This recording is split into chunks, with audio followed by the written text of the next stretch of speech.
Sound check, test, 1, 2. Equilibrium shake cast. Piggybacking off the post about shakes that was featured in with the Monkey Bars podcast. I want to talk a little bit more in my own words, featuring on that thing with my perspective, because I spent a lot of time shaking from my own episodes, my zips, my zingers. And I feel like, the shakes and the stuff that happens when I get really worked up, for those who know my story, gives a lot of insight as to what actually goes on during shaking from a deep perspective. I'm just going to take 1 second because I found a super epic feather actually sitting over there.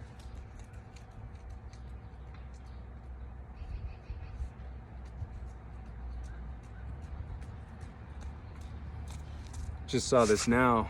Kind of looks like an owl feather or something, but that's pretty cool. I'm gonna hang on to that one. Stick it on in there. So shaking. Having my ability to be aware, even though my body is going through shakes and energetic tremors and surges and things of that nature. Having my mind able to log what goes on while it's happening, so that afterwards I can recreate it when I want to, in a healthy way, has been immensely valuable in altering what I do, my lifestyle, my training, etc., and the things that I share. So I love looking from the inside out, because when you're looking at cells and DNA, well, the whole human body, I got bit by a mosquito, that's why I keep rubbing there, but also maybe a little bit nervous because I don't usually talk about this stuff without joking around. So it's it's different for me, Shaking, we as beings, we're harmonic, right? We're musical, right? Things function with frequencies. Our organs are like water bags, because they're majority water. They deal with pressure passing in percussively and then pinging and passing back, right? That's why stuff like this and Qigong, which has been around for thousands of years, and they figured it out, and people seem to do all right health-wise in the East, as far as systems are concerned, with those who are lifelong practitioners of Tai Chi, Qigong, and energetics. They play themselves percussively because that's how water works, right? If you slap a water bag, you see it ripple and come back. Pressurized contents are like aerosol canisters. So if you pressurize a water bag, it bursts, right? So that's why they figured too much pressure, that's why we have an abdominal wall to protect them, because the abdominal wall is the muscle. The organs are the water bags that have their freedom to function within their liter limits as far as their ability, right? Their vibration ability. But then if we're getting hit, like in, martial arts, whatever else, that's why we have an abdominal wall and we have the muscles here. Our whole body functions in a similar sort of way. They just have varying degrees of density. But we remain energetic beings, tuned by song, sound, etc. So when you're shaking, and I'm just gonna start shaking here and talking about it while moving around, because I always like to get in my stuff, mutually beneficial. If I'm talking and saying something that can help you, I'm doing something that's gonna help me. So it's harmonious relationship, equilibrium. So shaking it up, it's like you're shaking awake your genetics and your genes, because we have every bit of blood that's flowing in your system has flowed through many systems of your ancestors prior. And the way that our body works, our DNA, if you think of it like a microchip that contains all of our data, smashing some ants. The world's got enough. Don't worry, there's plenty. They won't be missing a few. Microchips of data, that all that stuff is stored the same way that your subconscious is always recording everything that you're doing, which is why symbolism works, because you take in things in your environment without really thinking about it, but the back is registering it. For example, there's a blue cup over there, it's blue and white, and if I check that, that's the way that it's communicating in my mind. It's blue, white, cup, taking in a shape, right? That's why things work with kids, because since they don't have the ability to front cortex, precog, explain things in talk, That's why shapes and the shape games and the bright colors and all that stuff work with kids. So because that's the same way our subconscious takes in information before lexicon is developed, right? Verbiage, dialect, etc. So I take that in, it stores it, the body remembers it, so that the next time my mind can be predictive, because the mind is always trying to predict the environment for success and adaptation.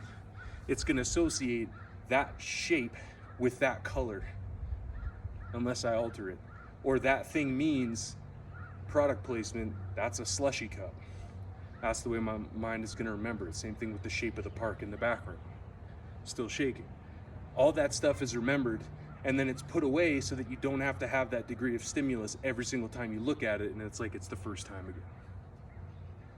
Well, DNA works the same way. So that means if I had an ancestor that's over there and sitting and marking and tracking with an old school bow in the high plains of the Serengeti, and he's drawing and firing and then tracking, if that's part of my ancestral lineage, I can access that, right? Like the Matrix, where he programs in, oh, I know Kung Fu. And it just gets programmed in. Well, there's ways that you can tap into that stuff and get the same with moving around. So say there's an old wrestling champion in my genetics, and I could do things to access those skills so that I don't have to work so hard to train it in now. And I could do more of what I want to do by propping up my modern skills with the skills taken in the past through the ancestral lineage. It's deep shit, my man. It's deep shit. This is the stuff that is behind all the things that I'm doing, is activating these signals. Literally, like I'm still shaking awake the DNA. Shaking awake your cells. Hey, all right. Shaking it up. Vibrating it enough to the point that the cells go in alignment, and you hear it all the time in spiritual circles and stuff like that, being aligned, right? Things being in alignment, chakral alignment, energetic alignment, it's desirable for so many people. The religions of the world still seek it, right? The secret orders of the world still seek it. They don't want to do that because why? That's like the totally actualized human being, right? The fully realized being is that when you're at that level of alignment, you're doing the best you can because you're at your best at that level, at that degree of that gradient of what it is. So the idea is, in a microcosm of movement, it matches in the macrocosm, the big picture of life. The microcosm is, well, the macrocosm is if you're aligned and well and your total realized being your best self, you're gonna have a better life. Well, we see the same thing in the microcosm of movement. Is that what? People wanna have better posture, right? They wanna be more aligned and well, so then they can be what? Pain-free, have better performance, more, vitality in life, etc. Do the moves you wanna do without getting hurt. People seek that same thing. Micro, macro, big, small. All right? So shaking for a long period of time is, what if that's a way? It's like you shake it, and then you can get into that cell, that mitochondria, and activate it. And then you could tune in to the many, many years of logged data before, and then basically like integrate it in yourself. So what if, because I do this myself, I always am the test subject of my own methodology, and then I share the safe version of the technology. It's basically like an inventor, right? They work on all this wild shit behind the scenes, like the Willy Wonka's factory, right? Got all that crazy shit for those who've seen the movie. But then the stuff you release to the public is the stuff that's tried, tested, and true. That's safe for others' consumption, but you have your own stuff that you do that is a little bit more dangerous. So you do the experimenting on yourself. That's like this. That's like what I share. So me, myself, I'll be like, maybe I'll shake for an hour, right? I'll shake for an hour. Sometimes when I get my zingers and I have no choice, and other times when I choose to do it myself. And then what if all that shaking, I'm activating things peeling back the layers and doing it longer than just a warm-up. It's like, man, regular methodology and systems, and like even the stuff that I put out, is you get a safe version that you get little micro doses of all these powerful things in enough that it's like drinking a multivitamin drink, right? Is that you're getting a little bit of everything that's enough to help give you that nutritive energy that you need for the day. That's like the adaptive athlete. It's going through, all right, motion medicine, right? Motion elixir, giving you the energy and the little jolts that are safe enough that you don't have super big reactions to the point that you got to take a bunch of time off because you're zinging super high from getting yourself super move lit up. They got to take a break. So, but this, if I'm gonna shake for an hour, right, I'm gonna go through the layers and activate stuff and be more latent, so that the next time I do one of my flows, which is like my body scan, my readout as to how I move overall, what if I tap into something else, something different that's there as a result? Maybe there's some more strength because what? Thousands of generations of archery, and it's there and it's tapping in and activating from a result of this.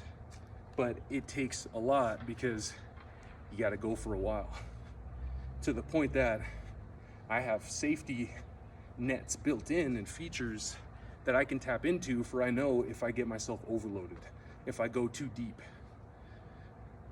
I don't sell prototype technology to the public because that's the kind of stuff that can get people hurt and blown up.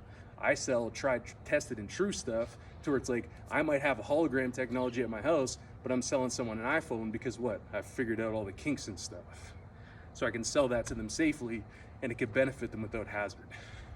To where maybe like large exposure to gamma rays, radiation, electricity of having hologram technology might be too much for the public, so I don't send and sell unfinished technology.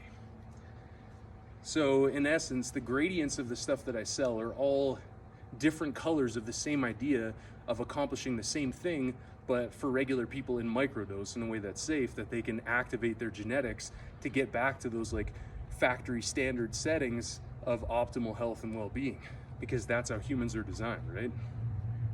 We're obviously designed for work. So then that's why people are drawn to work and they do those things, because it's in nature. All animals do it, right? All cells do it, everything does it. But what if you could do that work better? Because you're always the one that's in that roller coaster of your journey. In everything you do, you are you. So then what if you can go back to that factory standard set of high optimal function, which then what?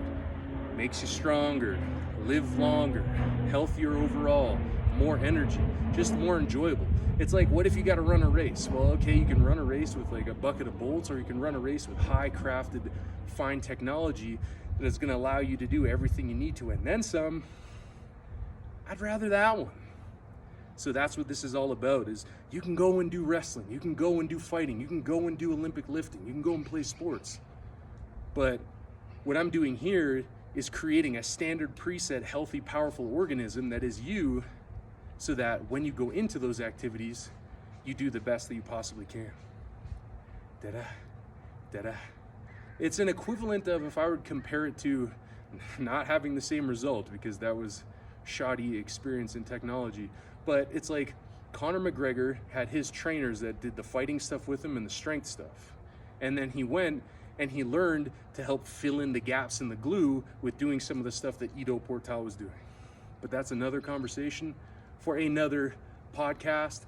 Maybe that'll be the next one, and I'll make like a little voice note of it now to do motion consulting. What was the Ido experience, and why trying to incorporate this level of what myself and many others are doing into the main stage failed pretty poorly because certain factors weren't taken into account. But how it could be of benefit if there's a way that is found, if there's a way somewhere, anywhere, that can be found, that can help do it right. But as we know, there's always many ways to skin a cat. Some are just better than others.